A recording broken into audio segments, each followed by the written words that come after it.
पिछले 3-4 दिन से हम देख रहे हैं कि गाड़ियों के ऊपर हमले किए गए, गाड़ियां तोड़ दी गई आम आदमी पार्टी की, कई सारे मटेरियल जब्त कर लिया गया, तरह तरह से हमले किए जा रहे हैं।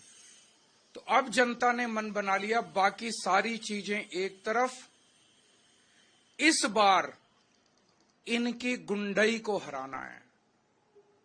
अब यह क्लियर हो गया है कि अगर डबल इंजन की सरकार आ गई है तो डबल इंजन कुचल देगा, सब लोगों को बख्शेगा नहीं।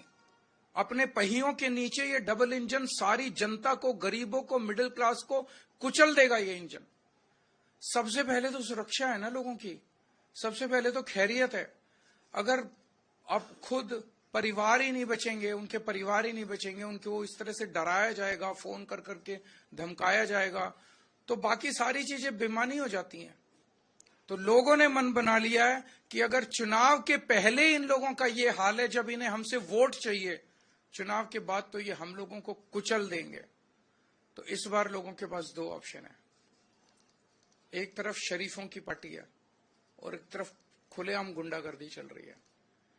एक तरफ वोट देने से 25,000 रुपए महीने का फायदा है और दूसरी तरफ टोटल गुंडागर्दी है।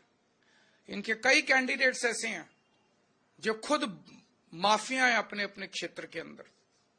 अगर उनको वोट दे दिया तो एक तो देश का सबसे बड़ा गुंडा और उसके नीचे कई गुंडे, तो गुंडों का सरदार और सारे गुंडे मिलकर दिल्ली वालों का क्या हाल करेंगे, ये सोचने वाली बात है।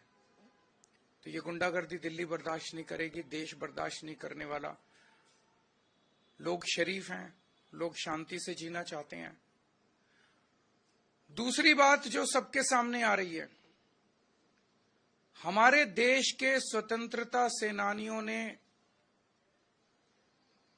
बड़ी बड़ी कुर्बानियां देके देश को आजाद कराया। कई लोग फांसी चढ़ गए। वो इसलिए फांसी चढ़े थे कि देश में जनतंत्र होगा, देश में चुनाव कराए जाएंगे, चुनाव में जनता वोट डालेगी और वोट डाल के अपनी सरकार चुनेगी। लोगों ने इसलिए कुर्बानियां दी थी कि चुनाव निष्पक्ष होंगे, स्वतंत्र होंगे।